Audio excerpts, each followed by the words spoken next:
Luke chapter 9. Jesus sends out the 12. When Jesus had called the 12 together, he gave them power and authority to drive out all demons and to cure diseases. And he sent them out to proclaim the kingdom of God and to heal those who were ill.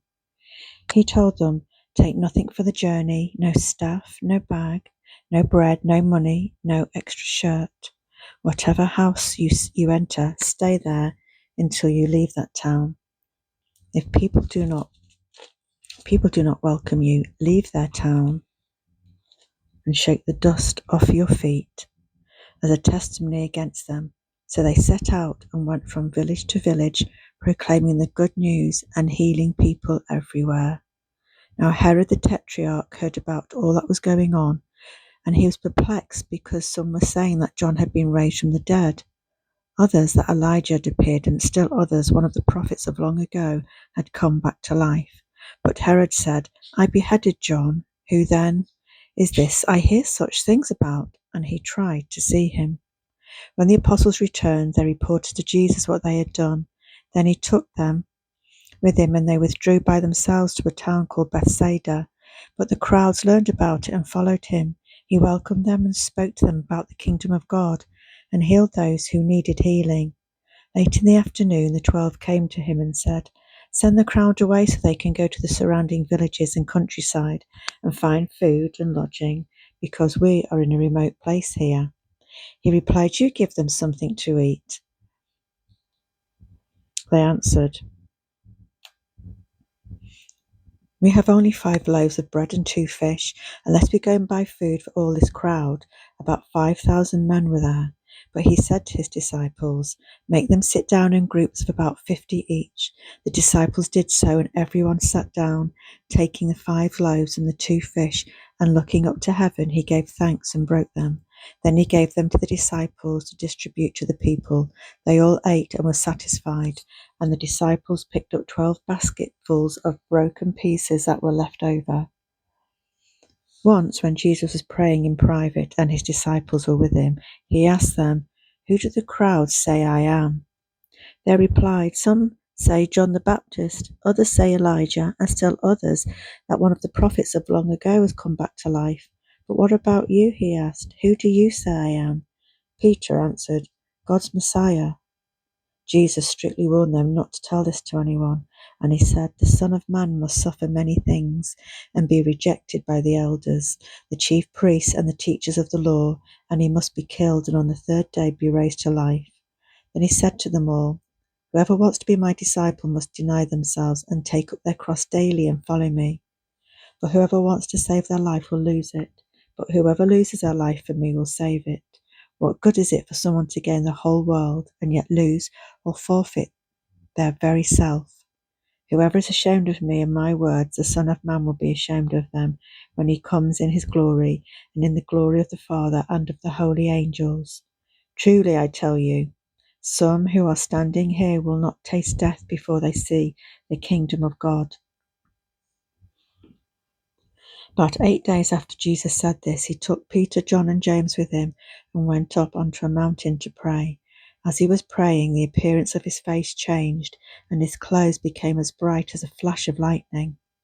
2 men, Moses and Elijah, appeared in glorious splendor, talking with Jesus. They spoke about his departure, but he was about to bring to fulfillment at Jerusalem. Peter and his companions were very sleepy, but when they became fully awake, they saw his glory and the 2 men standing with him. As the 2 men were leaving Jesus, Peter said to him, "Master, it is good for us to be here. Let us put up 3 shelters, one for you, one for Moses, and one for Elijah." He did not know what he was saying.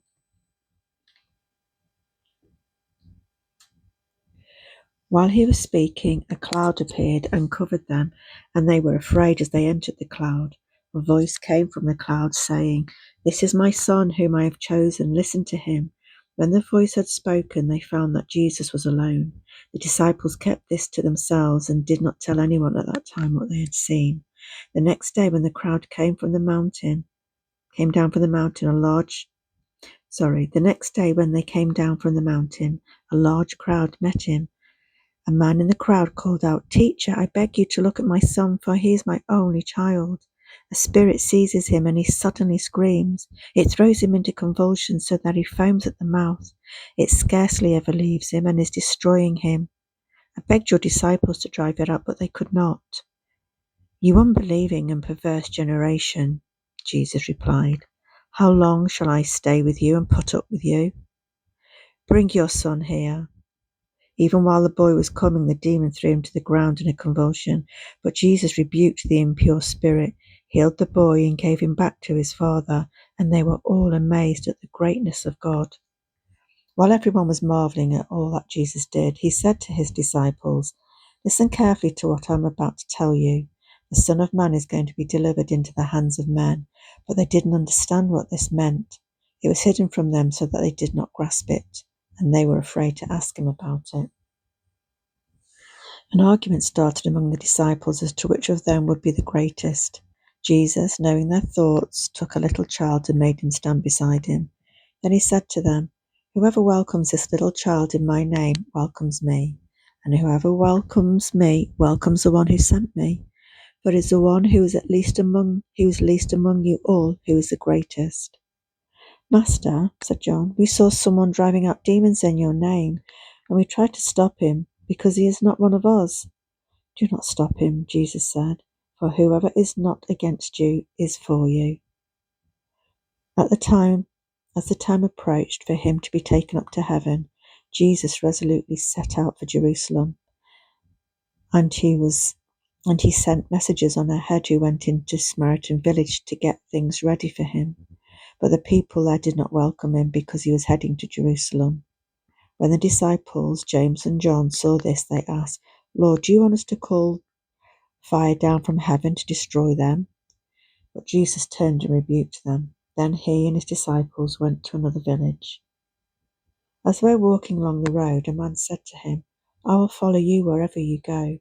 Jesus replied, "Foxes have dens and birds have nests, but the Son of Man has nowhere to lay his head." He said to another man, "Follow me." But he replied, "Lord, first let me go and bury my father." Jesus said to him, "Let the dead bury their own dead, but you go and proclaim the kingdom of God." Still another said, "I will follow you, Lord, but first let me go back and say goodbye to my family." Jesus replied, "No one who puts a hand to the plough and looks back is fit for service in the kingdom of God."